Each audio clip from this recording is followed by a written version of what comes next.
Fala galera, como é que vocês estão? Peguei uma foto aqui que eu ainda não editei, eu só fiz alguns áudios básicos ali no Lightroom. E vou mostrar pra vocês agora, vou mostrar pra vocês na verdade, a diferença de um efeito de dodge and burn. O que é?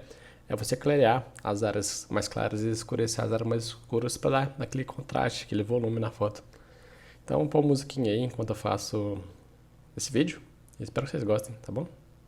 E já lembrando também, não esquece de se inscrever aqui no meu canal do YouTube, deixe seu comentário, me segue lá no Instagram, Thiagomoon, que eu posto conteúdo lá todos os dias sobre fotografia, umas fotos muito lindas, muito incríveis. Então, e lembrando também, eu tenho meu curso de edição, a base da edição para iniciantes, Lightroom e Photoshop. Se você é iniciante e não sabe por onde começar, o link está na descrição, te recomendo ele. Tá bom? Então, bora lá, bora pro vídeo.